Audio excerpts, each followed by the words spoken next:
Hello and welcome to Loving Out Loud, the video series. This is chapter 3. The title is Emma, Making a Difference, One Family at a Time. Emma was my neighbor as a child, and she definitely made a difference. We'll hear about that story coming up. I hope you've enjoyed the first two classes, or at least taken the challenges seriously, and you'll have a challenge at the end of this one, along with some discussion questions. Let's get going. The theme scriptures this week are taken from Luke chapter 10, and it's a passage where an expert in the law challenges Jesus about what the most important commandments are, the most important things, and Jesus gave him the answer. Love God and love your neighbor as yourself. Luke chapter 10 verse 27, the quotation is, love your neighbor as yourself. But the man wanted to justify himself. So he asked Jesus, and who is my neighbor? Luke 10:29. I think this is a great question that we as Christians today really need to take seriously and think about. I think we need to consider the answer that Jesus gave in the story of the Good Samaritan. But let's jump in to the story of Emma. As a child, my family had a number of really great neighbors. You can see a couple of pictures of them in the slide here to the left of my ugly mug. One is Betty. She moved into the house that Emma lived in after Emma and her family moved out. She was a great neighbor. I spent many hours sitting with her on her carport, and as a child and as a teenager, talking with her, and it's just, she became a great friend. And then Cecil is the man, and he lived behind us, and his grandchildren were my best friends growing up, and he was always a great friend to our family. But we live in a social media age, but we've probably become as unsocial as we've ever been in our society history. We live in air-conditioned homes where we keep the doors closed and the windows shut most of the time. So in the wintertime, it's too cold, so the doors are closed and the windows are closed so the heat can keep it warm. In the summertime, it's the opposite. It's too hot outside, so we close everything up and run the air conditioner. Our yards have privacy fences around them so that we can't see the neighbors and be bothered with the neighbors. And we leave in the morning and we go to work and we come back and we lock ourselves in our homes, and we're just not very social. Now, I realize I'm painting with a broad brush. I realize that. And this isn't true for everyone in every situation. But I think by and large, we're more unsocial now than we probably have ever been in our, in the history of our country, probably. Because we actually used to know our neighbors. When I was a kid, we knew all the neighbors around us. We didn't go borrow sugar and milk from all of them, but we did borrow from those that we knew and that were right around us. And oftentimes our doors were unlocked and their doors were unlocked, and we might actually step right into their house. It was not that unusual. We would hang out in their yard in the evening to keep cool and watch the stars, or they might hang out in our yard. And we just did a lot of things with our neighbors. But as I said, the privacy fences and the air conditioning and the change in culture has made us probably as unsocial as we've ever been in the age of social media. But dealing with neighbors can be messy. Dealing with real people can be messy. If you look at that the picture of Cecil there with that house behind him, I got a lot of memories of that house. That's not my house. That was a neighbor's house. And I had two really big fights right in the front yard of that house. And at another point, that house caught on fire, and we woke up at 5 o'clock in the morning with flames coming out of the roof. It obviously is no longer there. But when you're dealing with people, real people, it can get messy. And It did. But I have great memories of my neighbors in Muncie, Indiana back in the day. Now, Emma, that's her on the left, and her daughter Rhonda, she moved in to the house right next to ours sometime in the middle of the 1960s, probably around 67, 66, 67, somewhere in there. Before Emma, Robbie and Helen lived in that house, and we were really close with Robbie and Helen. I'd knock on Helen's door and ask her for a cookie, and you could almost guarantee I was going to get a cookie. When Emma moved in, I was probably 5 or 6, and I tried that same thing, knocked on her door, and I said, "Can I have a cookie?" And she just said, "No," sent me home. But, our houses were really, really close together. And we did not, neither house, I don't believe, had air conditioning. So in the summertime, the windows were wide open on our house, and the windows were open on her house. And you could not help but hear in her house everything that was happening around our house. And I got to tell you, the DeCamp family in the late 1960s were rowdy. I had 2 older brothers, much older than me. I was when I was born, my closest sibling turned 16 about 2 weeks before I was born. So I had when I was a baby, I had a 16-year-old brother, a 17-year-old sister, and a 19-year-old brother. And let me tell you, the boys were rowdy. They were wild and crazy. They did a lot of crazy things. I won't go into it, but let's just say we made a few trips to the county jail, and things were rough and tumble. There were a lot of 4-letter words that flew around our house, a lot of domestic struggles and fights. And by the time 1969 rolled around, my oldest brother took his own life. And that was after he had been married and divorced and remarried. And my sister, well, I won't go into my sister's stuff, but let's just say we were a tough family to live next door to. But the thing you gotta know about Emma is Emma was a young Christian mother. She was an avid, devoted Christian. She went to church, every time the doors were open. And she was a young mother. And her husband, he was a truck driver, so he was often gone driving trucks. So she was left to deal with the kids and our family all by herself.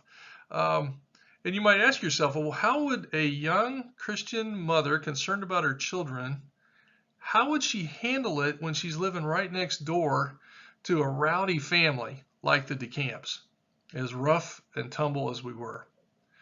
Did she withdraw? Did she hide in her house? Did she shun us, keep her kids away? Let me ask you, how would you handle it? If the tables were turned and you found yourself in Emma's place, living next to the DeCamps in their heyday, how would you handle it? What would you do? And I want to remind you that Jesus said to love your neighbor as yourself. What Emma did, she did not withdraw. She did not shun us. She didn't hide in her house. She befriended our family. She befriended me. I didn't get the cookie the first time in, but I became friends with her boys. She took me on vacation with them to Tennessee because they were from Tennessee. So I got to go down to Tennessee with them on a family trip. She would take care of me if I was if my mom had to go to the hospital and my dad was working, I might be spending the night at Emma's house. And I remember eating a meal or two over there. And so she befriended me and welcomed me into her home and to play with her kids. But more than that, she befriended my mother. And I got to tell you, I love my mother. But my mother was not an easy person to be friends with. She was demanding, and she was she was just difficult sometimes. Again, I don't want to go into the details of it, but she was not the easiest person to be close to. unless you were like part of the family and one of her, key people, it was really easy to get on her bad side. But Emma befriended my mother. And not only that, my mother would often, after my brother took his own life, my mother had a really hard time of it. And there were a number of times that she would go and spend time in the hospital. And Emma would take care of me a lot of times, or she would go visit my mom in the hospital, or she would send her minister to go see my mom in the hospital. So what she did is, rather than withdraw, she reached out. And let me tell you, she made a difference in my life, and she made a difference in the life of my family, because ultimately, one of the times when my mom was in the hospital, she asked her minister to go visit my mother, and he went and visited her, and then he gave her his phone number, and then they began to converse. When my mom needed someone to talk to, that minister would be there for her. If it hadn't been for Emma, she would have never been connected to that minister. Now, my mom and that minister concocted a scheme to get the youth minister from that church to reach out to me and get me to ride the church bus to church. Now, doesn't seem like that big a deal, except for the fact that if that had not happened, who knows where I would have ended up. But because of that outreach that she did, I eventually became a believer. I eventually became a Christian. Many, many years later, I was able to study with my uncle, and I was able to baptize my uncle. And ultimately, along with a few other family members around the edges that have been positively impacted, eventually my mother, at age 81, came to faith and was baptized. All because Emma didn't let the DeCamp family scare her off. She reached out. She loved her neighbors. She had compassion for us, and she shared that through her outreach. She made a difference that has rippled through the generations and made a difference in our family, changed the trajectory of my life in a very real way. What if she had done the opposite? What if she had withdrawn, closed her windows, kept her kids away, hid from us, got out of that house as fast as she could? What would the difference have been?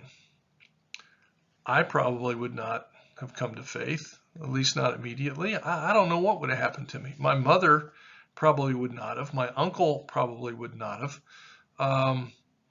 And you know what? You would not be watching this video right now.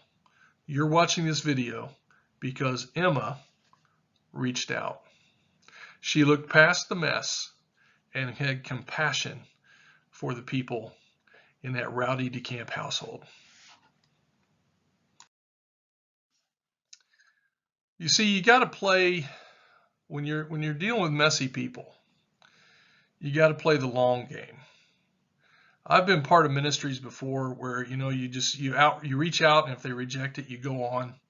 You reach out, they reject, you go on, and it's not about really connecting with the people. It's about finding the next person that's going to come and study the Bible. Well, sometimes you got to play the long game. You can't worry about the quick results. You got to make the relationship, make the friendship, create a bond, and begin to influence. Sometimes those impacts won't be seen for a long time. It might be months, it might be years, it might be decades. In my mom's case, it was probably about 50 years. Well, not that long, 40 years, around close to 40 years, 35, 40, somewhere in there. It was a long, long time. And you've got to let your compassion reach beyond your privacy fence. Sometimes our compassion is really most for ourselves, and we've got to let our compassion reach out to those people next to us, and especially the people who have the rough edges, Jesus didn't come to seek and save those who are well. He came to seek and save those who were lost. And I think, the sick or the healthy do not need a doctor. The sick need a doctor. And I think that it's those people who are rough around the edges, the ones that is hardest for us to befriend. Those are the ones that we really have to play the long game, and we have to have that compassion and reach out. We got to ignore the curse words, the banter, and the people who don't mow their grass all the time, or guys like me who don't kill the weeds. And we've got to step over the mess and let our compassion for our neighbors change a life, or maybe change several lives, because that little splash you make, that little stone you throw in the pond, it ripples. And so one little change that you make in a person's life has impact well beyond that one person. Play the long game. Okay, our discussion questions for this week are as I'll share them with you. But again, I just want to remind you, if you're watching this in a group, pause after each question and have the conversation with each other about that particular question. Banter it back and forth. If you're watching alone, take the time to think it through, please. Okay, question number 1. How many of your physical neighbors do you really know? What are the obstacles in getting to know them? Are they rowdy like the DeCamps? Are they worse? Are they domestic battles? I mean, who knows what's over there? Number 2, what makes loving your neighbor a daunting task, a daunting command? Why is it so hard for us to do that? Number 3, what are the cultural influences that make it more difficult to connect with those nearby? And number 4, do you ever feel lonely? Sometimes you can be lonely in a crowd. It's interesting. I often, and I'll talk about this again in another class, but I often strike up conversations in restaurants. It might be the person that pays the bill at the end. I pay the bill at the desk, or it could be the wait staff. And all of a sudden, I'm into a full-blown conversation, and I know everything about them. And it's because a lot of times they just want somebody to talk to. Do you ever feel lonely? Do you think others could be feeling the same way? Have some compassion. Number 5, can you share an example of the ripple effect of someone loving a neighbor? And number 6, what can you do to make a difference in a neighbor's life? And maybe just a bonus question. It's not in the book and it's not on here, but number 7, why don't you answer that question about that the expert in the law asked? Who is my neighbor? Who do you consider a neighbor, and what are the ramifications of that? All right, on to the challenge. I think we're ready for the weekly challenge now. And that is, make some cookies, or if you're like me and you don't bake very well, maybe you buy them. Take them to your actual next door neighbors, especially if you don't know who they are. Introduce yourself and make a new friend. Recently Nancy and we had a party at our house not long ago, and we had some live music, and we went out and we invited a few neighbors to come over, and you would not believe the reaction. They loved it. It was huge. We're doing it. We're going to do it again. People right now especially are needing that connection. They're not getting it at the office. They're not getting it places because of being confined. So introduce yourself. Make a new friend. So that's your challenge this week. Make a new friend with your neighbor. Okay, next week we're going to talk about Jean and how love is not just an emotion. Love is actually an action word. So get ready for that. All right, if you still need a book, go to Amazon.com, search for Loving Out Loud, Michael DeCamp, and you can get the book in either paperback or in Kindle. If you want a workbook, it's only available in paper. Thanks again for being part of this particular episode, and I hope that you have a great rest of your day or evening, whatever it is at the time that you watch this. Blessings to you. Until next time.